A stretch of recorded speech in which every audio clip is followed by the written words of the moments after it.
नमस्कार फ्रेंड्स आपण समस्त को आम health plus Odisha YouTube channel को स्वागत।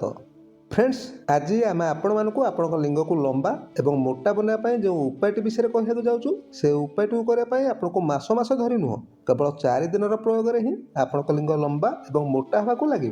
तेणु ए प्रयोगटी विषय खूब भल भाव बुझापी आप भिडियो को संपूर्ण शेष पर्यंत देखूँ। आउ भिडियो देखा पर भिडियो जब आपको पसंद आसे तेज भिडियो को गोटे लाइक करने सहित चैनल को जब आप प्रथम कर तेज चैनल को सब्सक्राइब कर पाखे बेल बटन को आप ऑल करके दबाई दिखाँ जहाद्वारा आपड़ भिडियो आगू को देखा पाइपर।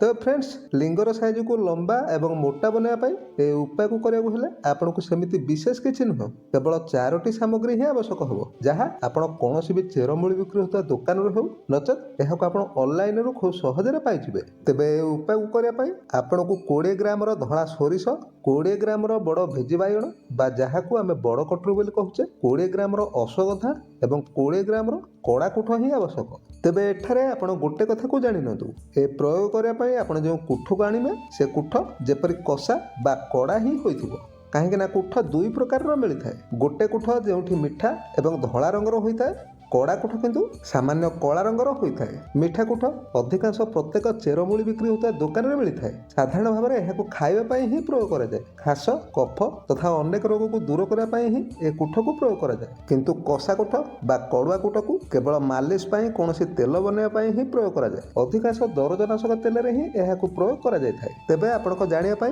आम ए दुईटी जाक कुठर चित्र को आम आपण मानक देखा दूँ जहाद्वारा आप खूब भल भाव में मिठा कुठ और कड़ुआ कुठ को चिन्ह पारे। देखंतु एबे आपण बाम पटरे जो कुठ चित्रटी को देखुछंती ताहा हेउछु मिठा कुठ आपण तार नाटी को खूब ध्यान देके पढंतु। आउ डाहाण पटरे जो कुठ को देखुछंती ताहा हेउछु कड़ुआ कुठ आपण एई कड़ुआ कुठ को ही आनिबे। फ्रेंड्स आपण ए 4टी जाक सामग्रीर ना को शुणी आपण एपरि भाबंतु नाही जे ए सब सामग्री आपण को मिलिबनी। ए 4टी जाक सामग्री आपण को चेरमूली बिक्री होता दुकान रे खूब सहजरे मिल जिवो नचेत आपण चाहेले अमेजन किंबा फ्लिपकार्ट परि ऑनलाइन रू एहाकू घरे बसिके मगै पारिबे। जेते बेले आपण ए 4टी जाक सामग्री को संग्रह करनेबे से 4टी जाक सामग्री को आपण एकाठी करी ताकू खूब भल भाव में कुटी ताकू पाउडर आकार बनै दियंतु। आउ जेते बेले ए सब सामग्री खूब चिकण भाव में गुंड हो जिवो आपण से सब 80 ग्राम गुंड को आपण 4 भाग करनियंतु। आउ सेथिरु आपण गोटे भाग गुंड को आनी सेथिरे अल्प किछि पानी मिसाई ताकू एक मलम आकार बनै दियंतु। आउ से मलम को लिंगर अग भाग को छाड़ी ताकू धीरे धीरे मालिश करने सहित एक लेप दे दियंतु। फ्रेंड्स जेतेबेले लेप संपूर्ण रूप से सुखी जिवो आपण से लेप को छड़ाई फिंगी दियंतु। आउ एही परि आपण लगातार 4 दिन पर्यंत करिवे।